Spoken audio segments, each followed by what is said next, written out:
I ain't cool with change. It's inevitable, so we just gotta deal with it. Maturation of it is what it is. You got to deal with it because it's gonna happen. I'm not cool with change, bro.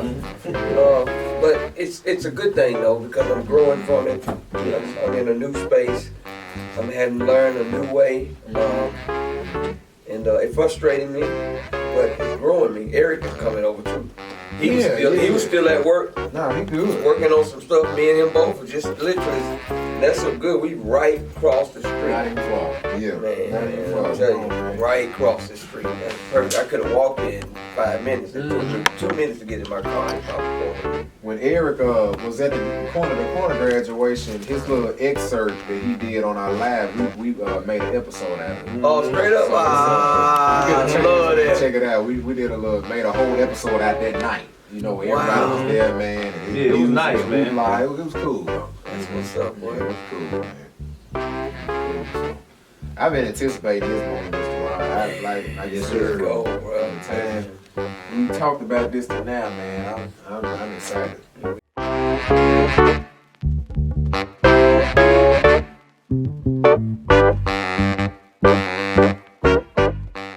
Let's get into it, man. The baddest podcast in Nashville. As I always say, y'all know our lingo, y'all know our spiel, man. The only Black father and son podcast in Nashville, Tennessee. Man, voted #1 best podcast by the Nashville scene in 2023. Y'all know how we rock, man. 135 episodes, 135 weeks straight, man. We are moving through this year, man. And can't wait for next year. But right now, super excited to be a part of you guys' new week. We on YouTube. We back. Deuces up to the YouTube channel, man. Make sure y'all like, share, subscribe. Today's episode, man. Show us some love on the YouTube. Show us some love on all the other platforms. Pops, I'm excited for today's episode, man. I'm excited, man. Yeah, I'm excited, man, because I'm excited. Of course, we're doing another episode. That's always something to get hyped about. But I'm more hyped because I've been knowing this brother for a long time, man. And just so happened, we kind of reconnected. I be seeing him around. He see me around. We chit chat, whatever. But we really connected back when he said he saw us at an event in the park. And we was in the park. And what happened was he was coming through the event and saw our flag. Matter of fact, I wish they could see the banner because he saw the banner. He saw the banner at the park and he stopped. And that's we chit-chatted it up, man, for a minute. And now, long story short, here he is on our podcast, man. So God is good, but this brother right here, man, and this is another thing I didn't tell him. I used to see him on the yard, man, and this dude, man, hey, I ain't trying to talk about you because you looking good, but he's a shadow of the dude I used to see on the yard, man. That dude on the yard, man, was buffed, and I'm like, man, who is this dude, man? You know what I'm saying? So I used to see him back then, but all the football players was buffed. So, but you know what I'm saying? So now they just had this brother on the show. It's like wow for me. I'm like, man, I seen the brother playing football. Now he on the show. Look how God do. Look how God do what he do, man. So yeah, man, I'm excited too. I said all that to say I'm excited also. Don't know who we got in this chair, man. We're gonna get into it. I don't think the brother needs an introduction, man. So presenting to some, introducing the others, the infamous Mr. Ron Johnson. How you doing, bro? Man, look, you know what? My saying is, if I was doing any better, I'd be twins. Okay, I'd be double trouble. I'd be two times double trouble. That's why they call me Ron. Man, I'm great. I'm so happy to be here, and I'm looking at that sign, and that sign has a true draw to it. Praise God. BMV. I had no idea exactly what it meant, but I had to pull up on it. Yes, sir. Because I saw it from 28. Yeah, man. I was like, man, I got stopped. Yeah. And I literally stopped. Park right there, came right there. You did. And I was like, man, I don't know why I'm supposed to be stopping here, but I need to talk to y'all because that sign just told me to come over here. Yes, that's exactly how it happened. Praise God, man. Yeah. And that connected us back. Like I said, back then you was one of the dogs on the yard, man. I was just a little pup, LaGrange trying to make it. You know what I'm saying? So man, I remember those days, man. But it's just strange, man, how God does his thing, man. But he did it for a reason. He's got you on this show for a reason, man. So, man, we want to hear that story, man. And again, we just glad to have you, my brother. Yes, sir. Let's get into it, man. Mr. Ron, for those that may not know who you are, man, let's get into who Ron Johnson is, your connections with Nashville, family background. them TSU days. I got to know about that. Ooh-wee. Let's get into I don't think we got enough podcast for that, man. It will take a very long time to tell that whole story, but I'm gonna give the shortest version that I can. Yes, I'm Ron Johnson. I'm a native of Memphis, Tennessee. I always said by way of South Central LA, 150 and Budlong. Shout out. But I want people to know that I came here to play football. Growing up in North Memphis was not an easy grow up. Yes, sir. Being the fifth of 10 boys was not easy. Wow. Growing up in the projects. But one of the things that I always had was I always had good family support. To this day, my brothers and I are super tight. Good. We super close. We look out for one another. Yeah. Unfortunately, we lost one of our brothers back in 2000 on September the 4th. I'll tell y'all a little bit about that.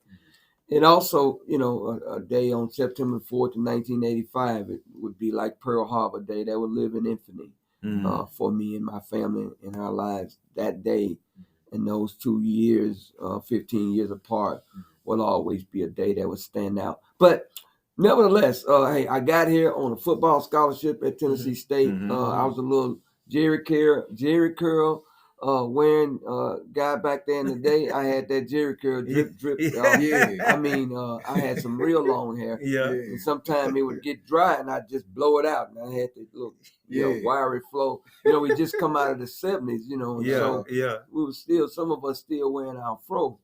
Well, football was the apple of my eye.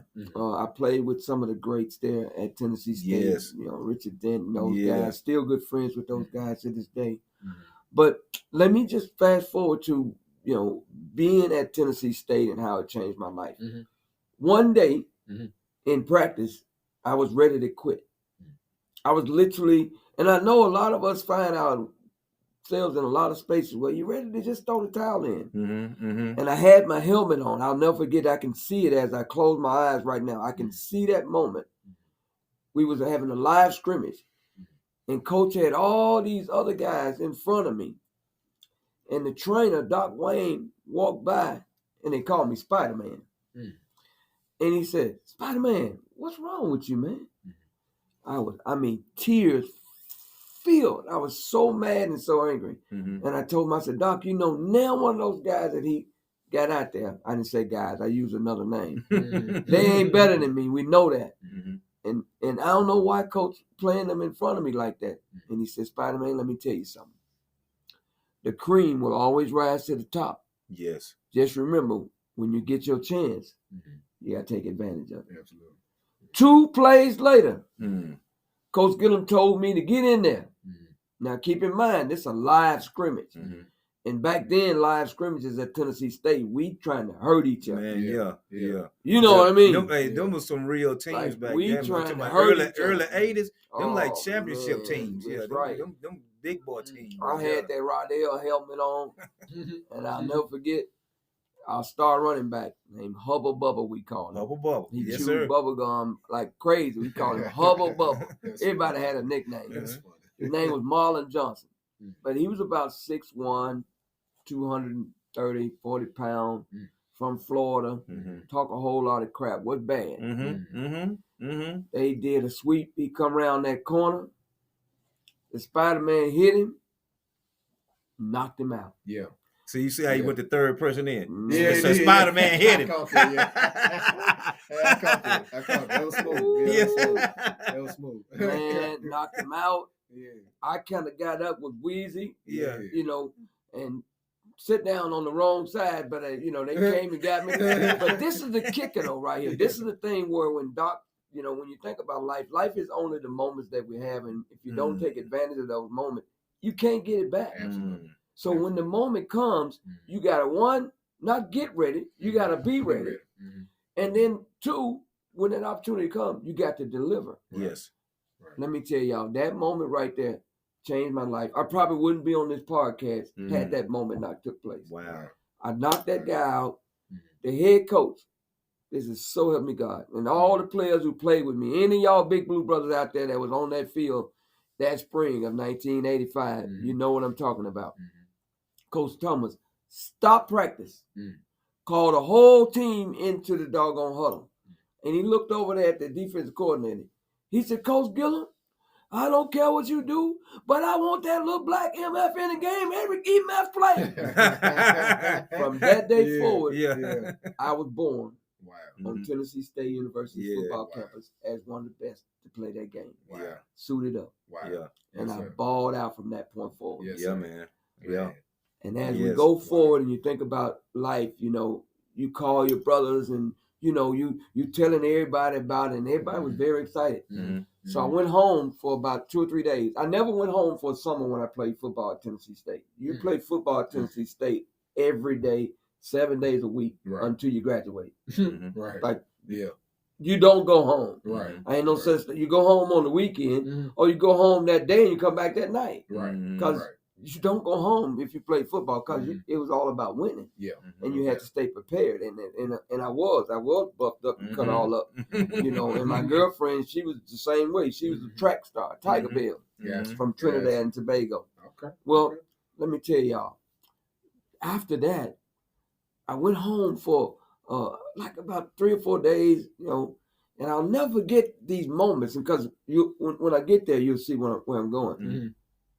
My mom and my cousins, my mom was hanging some clothes out there on the line. You know, at that time, we ain't had no wash and dry. That's right, So, you know, she washed those clothes, she'd hang them out there on the line so they can dry.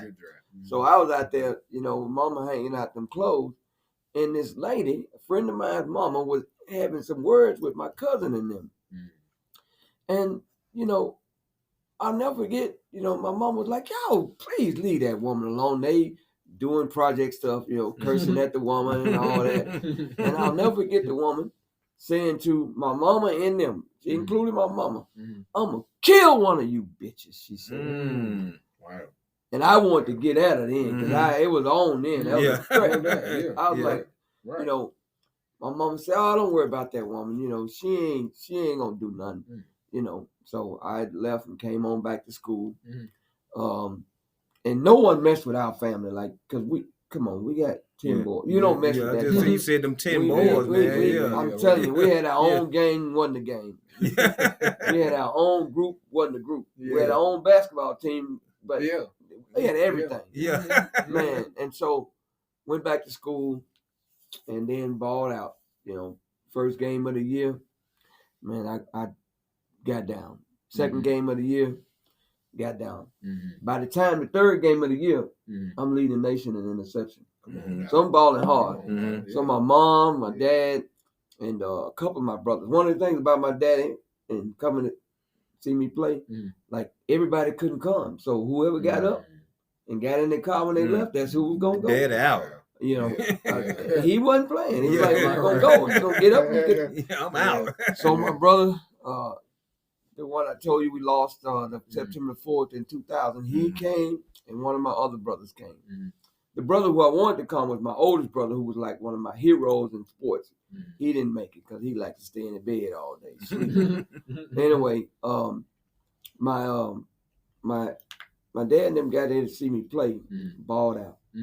I had 3 interceptions in one game, 8 or 9 tackles playing against North Carolina A&T. Balled out hard. So, you know, this is my junior year. So I'm telling my mama, you know, next year, that next morning when they was getting ready to leave, I'm telling mom, telling dad, all of them, you know what, next year, when I get drafted into the NFL, I'm going to get us up out the project. That's every young person's dream, to do something amazing for your family. That's right. That's every young. I ain't never heard anybody say that when I go to the league or what have you, I'm going to buy me a car. No, if mama's still around, mama's still around. Yes, sir. Yes, sir. My brothers was like, okay, they wanted new cars. They'd ordered cars already. My daddy said he wanted a Winnebago because he didn't want to be getting no hotel room. He could sleep in his Winnebago when he come to the game. My mama said, baby, I don't care nothing about no big old house and none of those things. She said, just be my first son to graduate from college and I'll be the happiest mom in the whole wide world. Wow, man. My mom, she had a 6th grade education, but she's the smartest woman I've ever known. My daddy had a 2nd grade education, and this man was a mathematician. This man could read the blueprints and build this building, and he signed his name with an X. I've never seen anything like it. And I would ask my mom, how does he understand that? She said, baby, that's how he learned. Wow. We all have our different ways that we learn, Absolutely. and he learned how to be able to put those kind of things together. However, my mom was like that glue to everything that we did in our family. Yes, sir. And everything that we are, because my mom's words for me was the same thing she said to that woman about that woman. That woman ain't gonna do nothing. Don't worry about it, baby. Everything's gonna be all right. Those are her words to me. Everything's gonna be all right. Yeah. Well, they got on in the car and they left and headed on back to Memphis. And me and my mom, we talk every night. And sometimes I'll talk to my daddy, but my daddy just didn't like to talk on the phone. He just wasn't no phone guy. That's that man That's stuff. that man thing. Man I don't understand. stuff. That joke was not talking on the phone. Well, my daddy ended up, they went on back to Memphis, and so I'm on the practice field, and scouts are lit. Now he'll tell you, scouts lived out there on the field. They stayed back until then. Like they literally would spend the night and come back and watch us practice. Yes, we practiced 3 times a day during school. 3 times a day. Yeah, we would get there and go to practice before class. So we had to be out on the field at 6 o'clock. If you weren't out there at 6 a.m., you're gonna be rolling. That's the penalty. So, and then we'll practice midday, about 2 o'clock, and then we're gonna practice that night. That's the only way you're gonna get good. You train to do what you do in the game. It always shows up when you do enough of it. Right. Well, my mom and my cousin, them same cousins, they told me that that lady was fussing at my cousin and them, and they were having some words. You know, in the projects, things always go down real crazy in the projects, man. So my cousin told me my mom walked to the door and she said, "Y'all leave that lady alone." Wow! One shot rang out. The bullet hit my mom in the heart. Standing in the door. Killed her. And when I tell y'all, sometimes I can tell that story. Wow. I'm sorry, boy. No, that hurt me. Wow. That hurt me right there, man. Wow.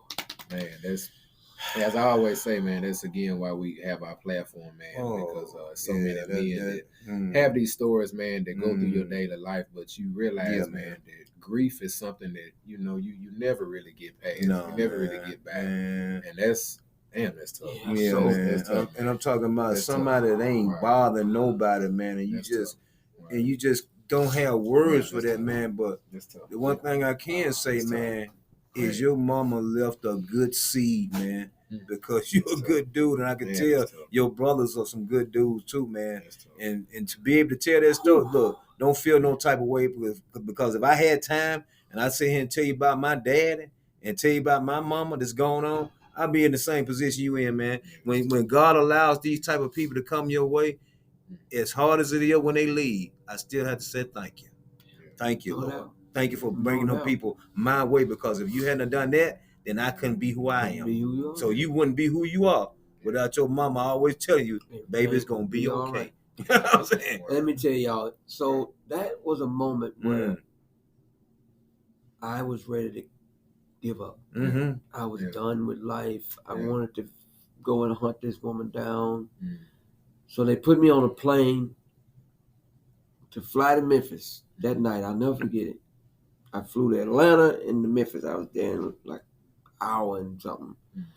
And my brothers and them picked me up at the airport, and they had guns in the car and everything. And they said, we finna go and we gonna find her.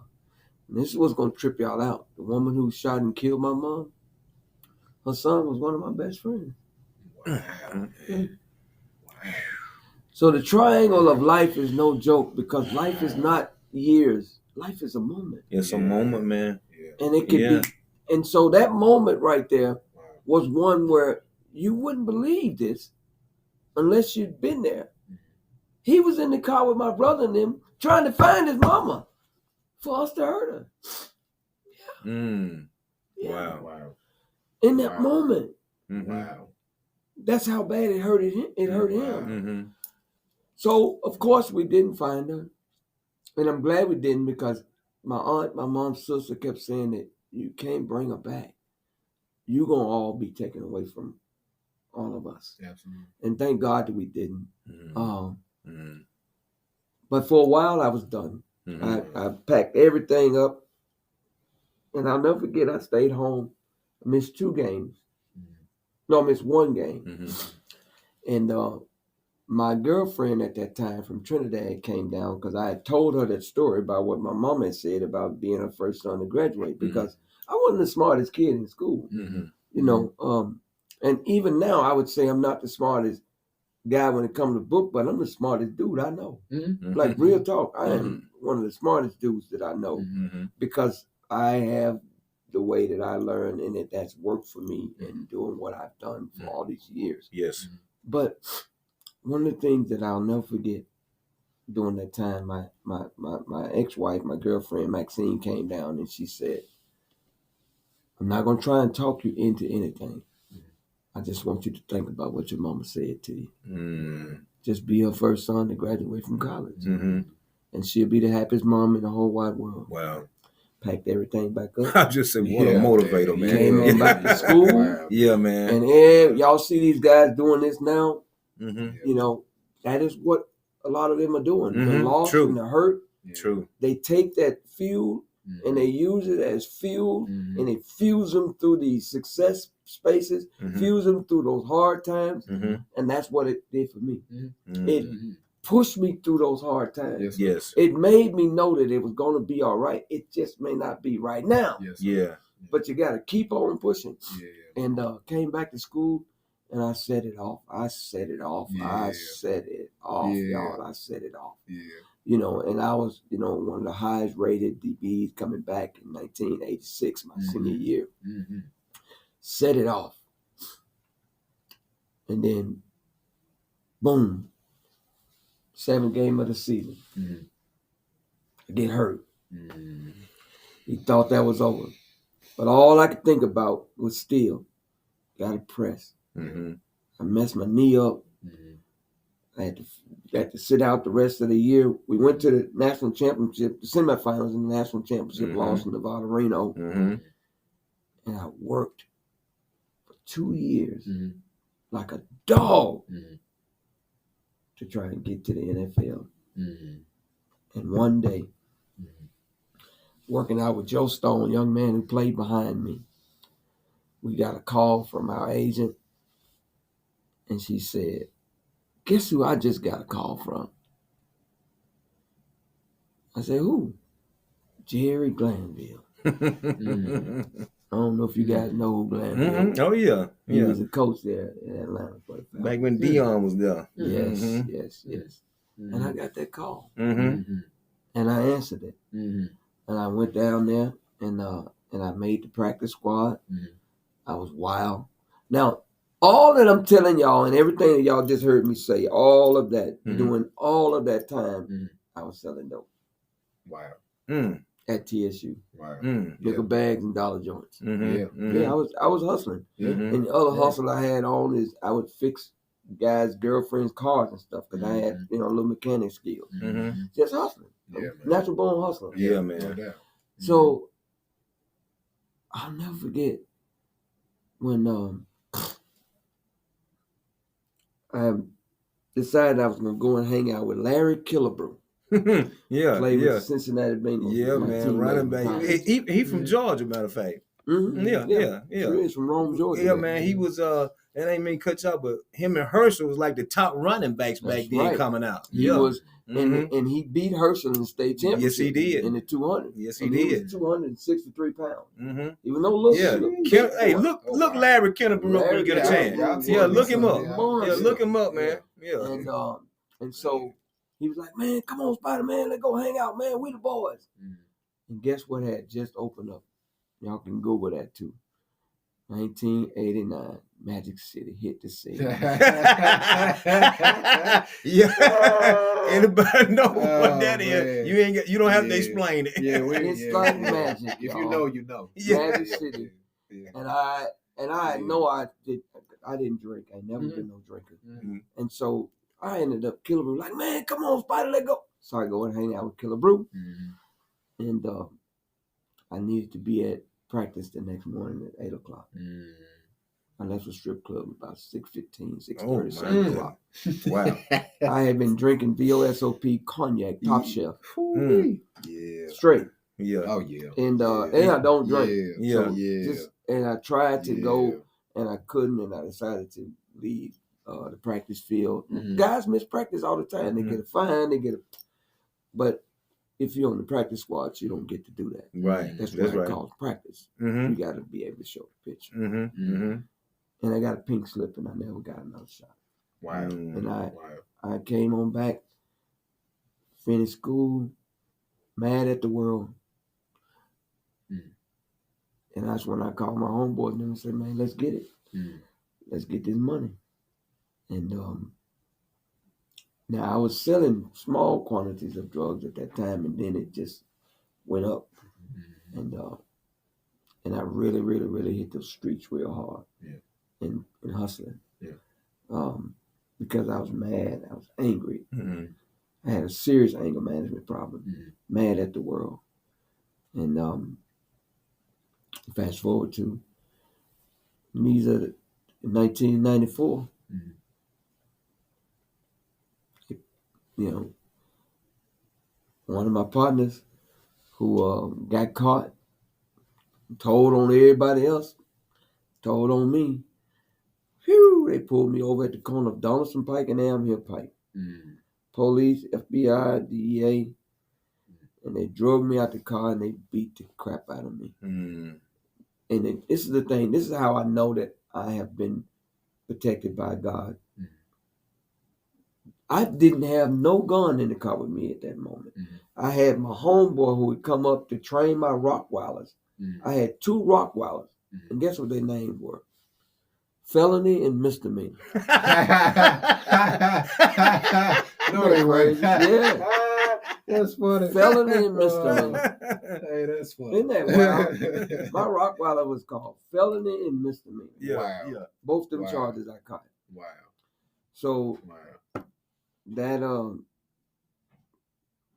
the guy that was beating me up, this is what was so crazy.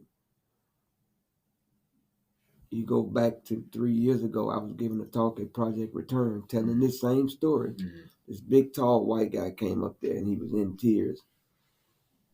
And I said, what's going on, man? He said, I just want to tell you I'm sorry. I'm thinking he's apologizing for me and what I gone through. I said, no, I'm good, man. He said, no. I was one of the DEA agents who beat you. Look how these dots. Crack. Come on, man. And I had to do 5 or 6 years in federal prison. Wow. He said, I'm sorry. Wow. Come on, man. What are the chances Come on, of something man. like that happening? Yeah. Come on, man. Wow. That man apologized to me when he heard me tell the story of what they did to me. And you know what? And that just goes to show that you were on the right path, even though that happened to you. God had to he had to allow that to happen to get you to the point where you understood what the real purpose was. Absolutely. Yeah, man. Yeah, man. Man, before we get into the second half, man, Mr. Come on, Ron, Mr. Ron. Man, if y'all not listening to the baddest podcast in Nashville, something's wrong with you, man. You see why? Tap in, man. Ron Johnson, man. Yes, sir. Again, man, a man of many hats and a hell of a story, man. Yes. He just told us. Yes. Right after this commercial break, man, y'all know how we rock. Y'all know our lingo. Y'all know our spiel, man. Commercial break. We're going to get right into the mental health side of things, of Mr. Ron's story and how he's overcame and is overcoming mental health. And as he tells this story, we know that it's a black man that is going to help as he tries to tell his story about mental health, man. Amen. This is the Black Men Vent 2 podcast. Yes, sir.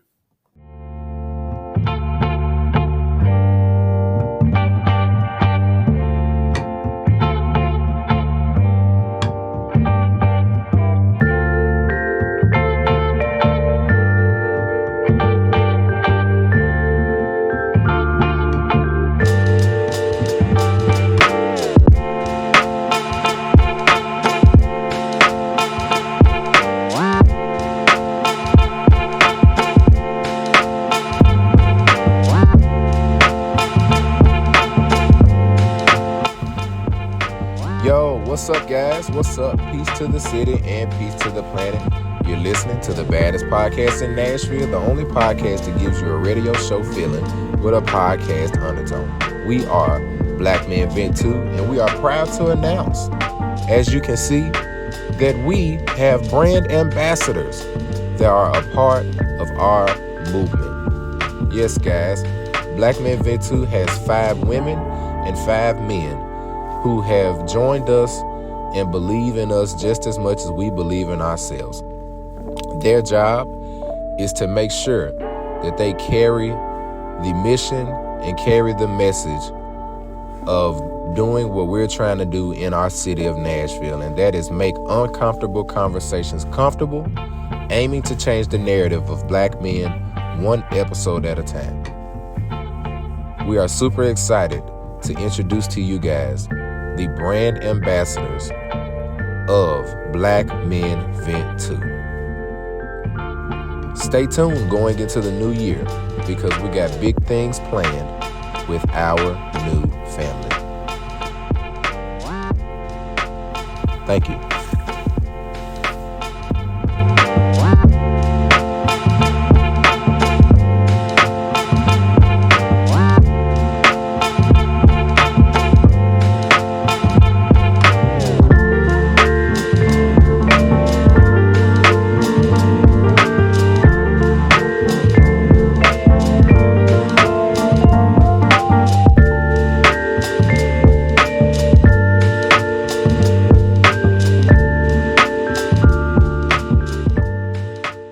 Live, man. We back. We live. Yes, sir. Super excited to be a part of you guys' week, man. As we always say, starting the second half of our episode. If you're just now joining us on this episode, something wrong with you, man. Get your life together. Something's wrong with you, man. Baddest podcast in Nashville, #1 podcast voted by the Nashville scene. Come on, YouTube. Pick up on YouTube, that. Number man. one. Deuces up. Yeah, number one. But hey, man, we have a very, very stout guest sitting here today, man, Yes. that told us a hell of a story. Oh, if my you God. missed that first half, rewind that thing, back and Yeah. check in and tap in with Mm. Mr. Ron Johnson, man. And again, we are excited to have him on our show today, man. This second half, Mr. Ron, we get into the mental health side of things, man. How naturally you went through everything that you went through in the first half and how you're overcoming it today. Yes. What would you like to vent about today on Black Men Vent 2? Well, let me tell you, I wish some of the things that I do and some of the things that I'm able to tap into would have been available for a Black man like me. So, as I said to you guys earlier, my mom was murdered, Mm-hmm. and I never went to a counseling. Mm. I never got offered counseling. Mm-hmm. I was never told that, we got somebody up here at the school that you could talk to Mhm. that would help you. Right. It was kind of like, I always think about it like, it's kind of like if we get concussed back in the day. It's like, give you a couple of aspirin. Yeah, go yeah. my goddamn We're place. no going in the Wasn't tent. no such thing as concussion that I Yeah. know of. I never heard of concussion right. until later. Yeah. But what I realize now is that having people in my life has been incredible. Mhm. But being able to talk about it, because Mhm. there was a time that I couldn't really speak on Mhm. what happened to my mom. Absolutely. I mean, tragedy is going to hit us all, like you said a Yes. second, Yes. in some way or another. Yes. My tragedy was going through that, and then think about it. 15 years later, my brother, his girlfriend, and all 3 of their little boys was killed in a car accident on the same day. Yeah. Yeah. But the great thing about Yeah. that was I had already started my trek of talking to people Mm-hmm. and being okay with talking to people. Mhm. I am a certified life coach now Mhm. in the things that I do to Okay. help people figure out what to do. I'm also a certified meditation specialist. Mm-hmm. A lot of time we don't know how to be quiet or to be still. Mm. But one of the things that I do and I teach others to do is to shut up. And, and know that you have about 80,000+ thoughts that go through your mind a day. Mhm. I try to help you have no thoughts. Mm-hmm. Imagine a moment in your life, a moment in time where you have no thoughts. And this is the things that I practice Mhm. as a part of my mental health and mental well-being. Mm. And without a doubt, there's a thing called social determinants of health. Mhm. I also make absolutely sure that I don't socialize with the same kind of people that I used to hang out with. True. I used to, some people would say I used to hang out with killers, robbers, stealers, dope dealers. That's true. Mhm. but I don't have those kind of friends anymore. Yeah, See, yeah. and it's a choice. I choose not to have those kind of friends. I ain't knocking nobody for you to do whatever you do. You do you. But remember, what goes around comes back around. And what ended up happening to me was when the carpet was pulled away from up under me, and I finally had to realize that God is who he say he is, and he will do what he say he will do. I was sitting in a courtroom facing 40 years to life in prison. I was charged with 50 kilos of cocaine and 237 pounds of weed. My whole life flashed before me. Yeah, man. And with that flash, all I could say is, I'm yours, God. I even told my wife, if they give me more than 10 years, I need you to go ahead on and live your life. Do not wait on me. And she said, I ain't going nowhere. I'm here forever. That's what I will do. But thank God, because God had a plan. A number of the things that I was charged with, never got caught with no drugs. So there's this thing that's called conspiracy. It says conspiracy to possess with intent to distribute. That was my charge. Well, they never found any of the drugs that I was charged with, other than my friend who got caught with 237 pounds of weed, told him that some of it was mine. So I took responsibility for 100 pounds of weed. They never found any kilos of cocaine. So they dropped that charge. They dropped the kingpin charge. And so I was facing what you call a mandatory minimum of federal prison time. From this to that, it was from 4 years to 8 years in prison. And it's up to the judge on what they're going to sentence you, because I didn't go to trial. Had I gone to trial, I'd been looking at 25 or more years for that charge. But the judge kept saying to me, this is how I know favor is real. He said, I don't want to sentence you. He said, but I don't have no choice. He said, but you go and you take care, and you come home and you take care of your family. These are the judge's words. Wow. And I read my written documents that I got from getting my transcript. So I was sent to prison, to Terre Haute, Indiana. He said, how much time do you need to get things together before you leave? And I told him, I need about 3 or 4 months, Judge. He said, no, I'm going to give you 2 months. Think about that. They gave me 2 months to get ready to go. To drive myself to prison. Yeah, man. Tell me that ain't fair. Look, I was just say, what are they doing to at a it? maximum security prison. What are they doing at it? He gave me, and this was federal. So my brothers came up, my daddy, they all came up in a 15-passenger van, and they drove me down there to that prison. And I was walking into that prison. They had bought me underwear and all that stuff, because I didn't know what you could bring in a federal prison. I know that when my brother who was killed in that accident, I know that, we used to send them packages and stuff. Well, that's state prison. In the federal prison, you can't bring nothing in there. The guy told me, take everything you got off. You can't bring nothing in here. He said, but that little blue thing that you got in your hand, you could take that. And guess what that was? That was a blue covered Bible that I'd been given by my uncle when I graduated from college. Come on, man. I was so mad at him about giving me a Bible. When I graduated from college, I thought something was wrong with him. I'm like, why would you give somebody a Bible that's graduated from college? You should give them some money. He gave me a Bible.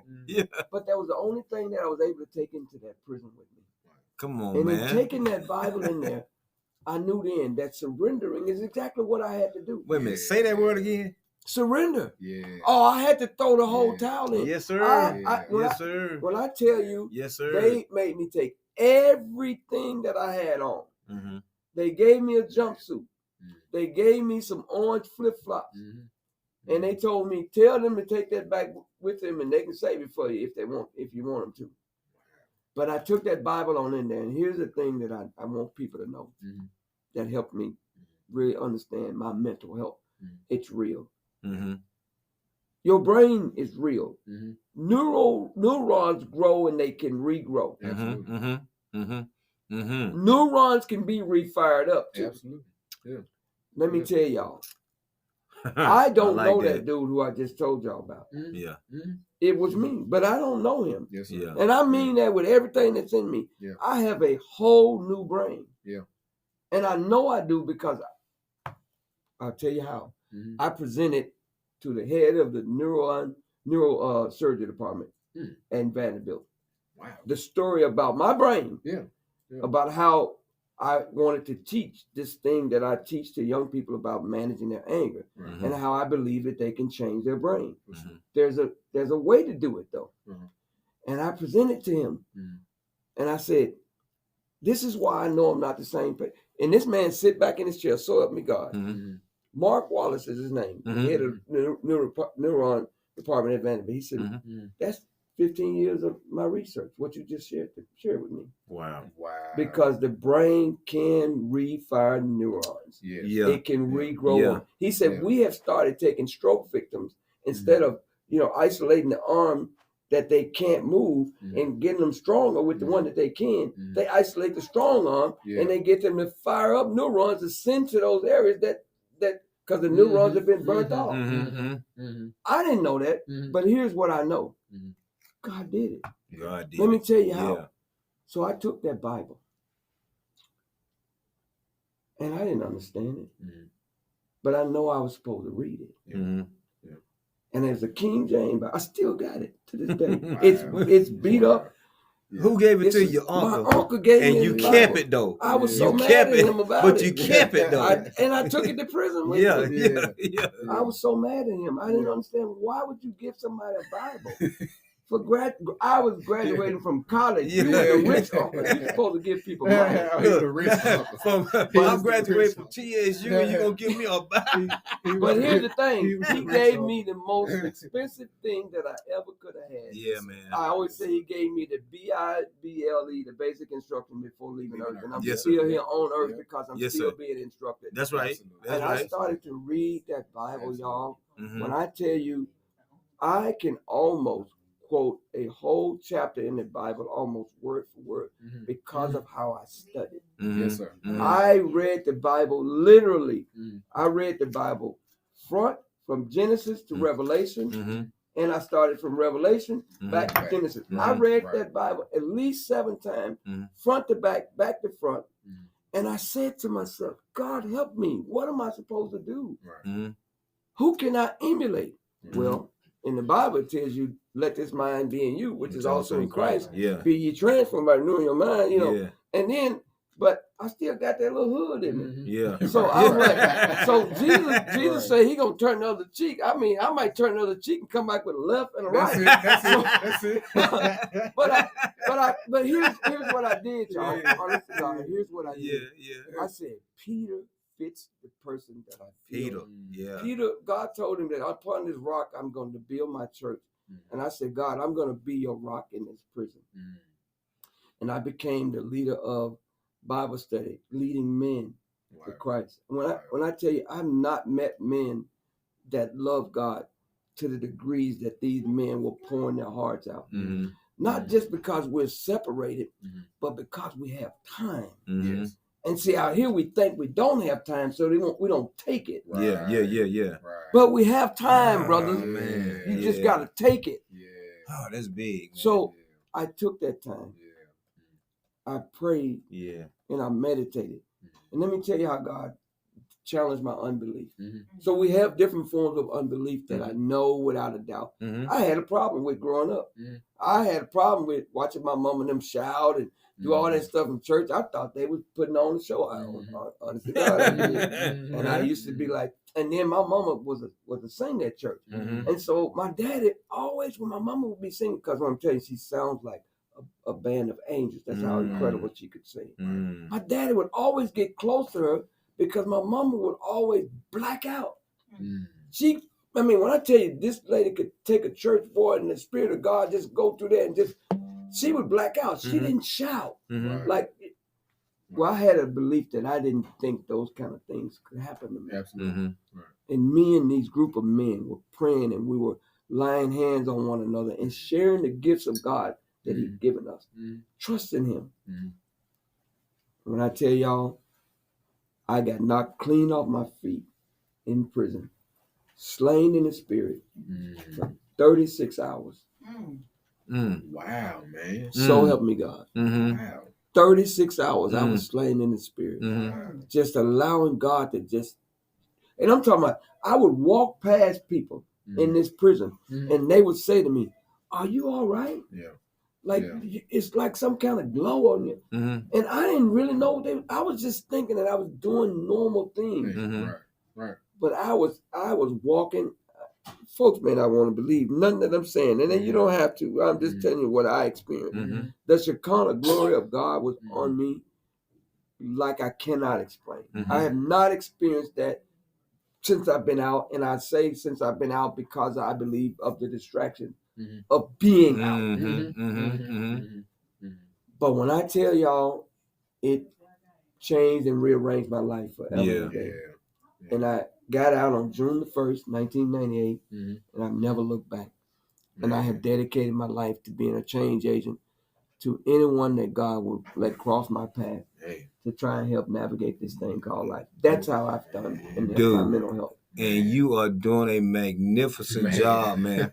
I'm telling you, because not only have I seen you, it's just it's doing something to me now, because I saw you in the years you talking about. You saw me, and now we sit here both changed people, changed dudes, man, having a podcast in a place that I never even thought you could have a podcast in a church. You know what I'm saying? But that just shows you how good God is, man. And if you, I've been telling my son, and he know that. That's what I said. Want you to reiterate that word, surrender, because I'm trying to help young people surrender and submit their lives to Christ, man, and let him work with you. Now, that don't say you're not gonna have fun. That don't say you're not gonna have tragedies, challenge. All these things of life are still gonna happen. But just doing it with God is a whole lot better. When you surrender, it changes the game. Yes. It changes the game. And I'm telling you, when you surrender. Now, surrender for some of us thinking we just got to give control. God don't want to control. He's not looking for a puppet. Right. Surrender means that he wants you to study his word, understand his word, and then apply his word. I apply the word to everything that I do. Everything that I do, I filter it through the word. Because if it don't like, it's like my friend. If my friends ain't living legal, ethical, and moral, you're not my friend. I don't rock with you. I ain't mad at nobody do what you do. Right. If it ain't legal, ethical, and moral, I ain't rocking with you. Amen. I ain't knocking nobody. I know that game. Hey, Ron, and you just said that's biblical, because in the Bible, I know you read it, but it says bad company corrupts good morals. I don't care how good your morals are. Keep hanging around bad company to see what happens. Your morals gonna be bad. If 10 fools walking in, you with them. How many fools enter the room? Come on now. Come on. That's a simple man right there. Hey, it's like, so you gotta be simple man. Boy, you brought a different light to that scripture.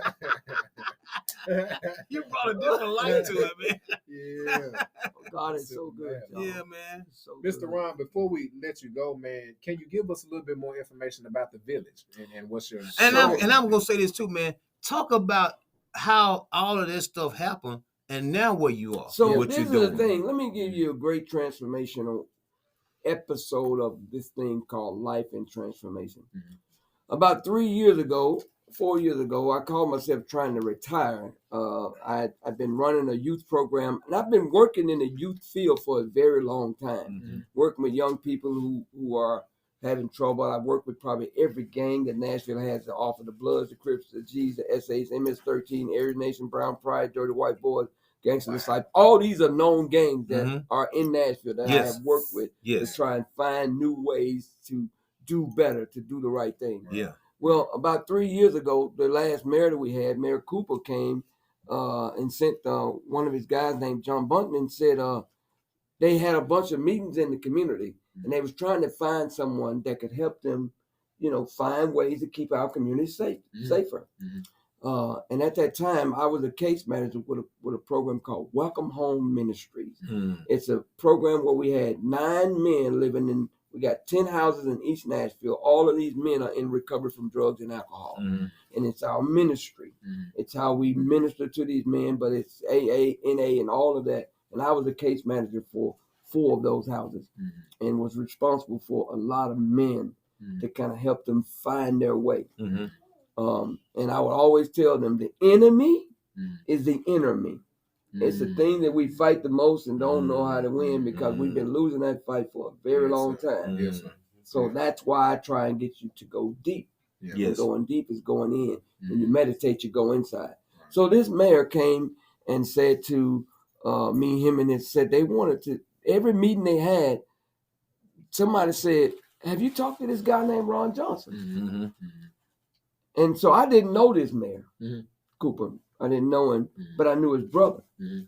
because his brother had done me one of the biggest favors that you could ever imagine. Mhm. His brother wrote the attorney general at that time, Janet Reno, on behalf of my wife to have me transferred. I was 18 hours away from home and could not see my family. And she went in, Cole went in, and he wrote a letter on my behalf to have me transferred. Janet Reno got me transferred in 2 weeks, closer to home. Wow. That's the power of prayer and Man, power of come God. on, man. So Wow. this man, and when the Mayor Cooper came and he asked me, he said, so tell me who you are. Because every time I've gone to these meetings, they would say, have you talked to this guy named Ron Johnson? Mm-hmm. And this is what I told him. So help me God. And if you ask me who I am, I'll tell you the same thing in this vein. And I said, I am who I am, and I am what I do, and I am who I am. I guess I'm just I am. I know it may sound crazy to somebody, but that's who I am. Like I am who I am, and I do what I am. I believe that you can love the hell out of people, and I believe in doing just that. People ain't gonna like you, not all of them, but you can still love on them, and that's what I'm gonna do. Haters gonna hate. Yes, sir. I'm gonna still love on them. And they're going to hate you because you love on them. Yeah. He offered me the job. I didn't want to leave what I was doing, but I asked God and I prayed about it. What should I do? He said, this is your assignment. So my assignment was to go and find a way to bring people together. He asked me, what are some of the ideas that you had? So one of the things that I have done in the 90s, I've traveled to Africa quite a bit. To Ghana, and I got a chance to see how the villages in our motherland take care of one another. So what I got to experience is seeing how the kids made sure that the elders had this, and how there was always an elder there. The kids did not overtalk the elder. I mean, I said I'd like to create a village, Mayor, where I'm able to bring people together, minority black people together, and find ways for them to get along. But here's the thing that has to happen. We got to resource them. Yes. We got to give them the tools that they need. Then we got to train them so they'll be able to do it even more. Absolutely. So what we were able to do, we started out with about 22 small grassroots organizations. Now, keep in mind, most of your small grassroots nonprofits in our city, they don't get along. Right. Because they think that when one gets something and they don't share it with the other, that's something wrong. Yeah. But when one, and I had to teach a lot of them that just because one got $1 million doesn't mean that they have that money to share with you guys. They have a specific thing that they have to do for whomever is giving them that $1 million, unless they get it from Ray and them. Right. Yeah. You know what I'm saying? Yeah, right. So you gotta. Right. So we've been teaching that to our people. Well, we ended up planting a seed. We planted a seed with $5,000 for 22 small organizations. But here's the thing, when you're getting funding from the government, you got to have every T crossed and every I dotted. And if you don't, you're not going to get a dime. Absolutely. They might want to get, so guess what we did? We started meeting every Wednesday from 11 to 12 on a Zoom and sometime in person. But for 2.5 years, we have never missed a Wednesday. Yes. And we have been training our people up to be able to do, not only have we trained them up, we've been hooking them up with consultants. And here's the thing that's the great thing about it. The mayor gave me a budget. He gave me funds to work with. We were able to train these people up. We was able to get these people consultants. Yeah. And we have gone from, we started out with 22 that was 22 November the 19th or something like that. By January, we had about 115. And it started growing word of mouth like a wildfire. We're up to 900 plus people in 2.5 years. These people touch over 200,000 people in our city. Yes. Wow. Imagine this. This is my imagination of what we could do as far as good. Yeah. Imagine See, when the military have problems, guess what they do? They put a surge of power in there. Yeah. Mm-hmm. Imagine if we got things going on in all the different corners of our city, and we have resources for the people that live there, not dropping them in like parachutes. Right. Imagine what we could do in changing the behavior, changing the violence, all of that in our city. And that's what I told the mayor. That's what we've been doing. Yes. That's the track that I'm on. That's what I will die trying to make absolutely sure that we put forward whatever we can for our people to know that. You want to help us, give us the resources, and we will help ourselves. There you go. Yes. There you go. Yes. Because that's all we want is the resources to be able to do that. Yes. And that's what I've been able to do. And I'll cut long story short. With this, I was able to, over the last 2.5 years, we have been able to give out over $2.1 million to mostly minority-led organizations in Nashville. And I know people may not know that all of that has happened, but we got some real movers and shakers out here. Some people got it and some people didn't. Yes. Some may be mad and some may not be. Yeah. But the facts are we have not stopped trying, and we're going to try and see if we can get everybody involved, even those who may be mad about not getting some early on. All I say is don't change that channel. We are coming, and we're coming because you are worth it. Love it. The village. Man. Tap into the village, man. Tap in, Wow, man. dude. I'm talking about this dude, man. The things Man. that he's able to do now. Yeah. And it didn't start out like this. And it just goes to show you, man, that just because your story didn't start out the way you wanted it to, if you're still breathing, your story is not over. That's it. Your story is not over. That's it. As we get ready to wrap up, Mr. Ryan, first off, thank you. Man, thank you, my mean that, brother. man. Thank Yes, you, man. Lord. Thank you. The first half was great, and the second half was even better. So just Yeah. thank you, man, for gracing our platform. We ask every guest this closing question. There's a young man that is listening to your story, has heard your story, but it ain't clicked. You know, he's still thinking about crashing out. He's got the syringe. He's got the gun. He's suicidal ideations, if you will. What can you tell that brother in the next 2-3 minutes, man, if he had 2-3 more minutes to make a split decision of living or dying, and he's right there in that moment, what could you tell him in this moment to encourage him and let him know, brother, you got to keep fighting on and you got to keep living. If I did it, then you can do it too. I would say to any brother and also any sister that this thing called life, we only get one go round in it. We don't get no do-overs. There's no rewind to nothing that we have done other than on the tape that we recorded this on. Absolutely. All I would say is think about it. Just think about it. 9 times out of 10, it's not as bad as you think it is, but you haven't really thought about it. What I would ask is to talk to someone, because most of the time when we hold these things in, we become a volcano. And eventually it's going to erupt. True. So talk to someone. Absolutely. Don't allow that magma to be built up to then it explode and it's out of control. There's a lot of volcanoes right now that are laying dormant. And the same thing with the pain that lay inside of us. Yes, sir. And so that brother that I have in that moment, Yeah. all I'm asking you to do is think about it. Yes, sir. And then talk to someone. Don't be ashamed or afraid to say, I am having a moment that I need to talk to somebody. Yes.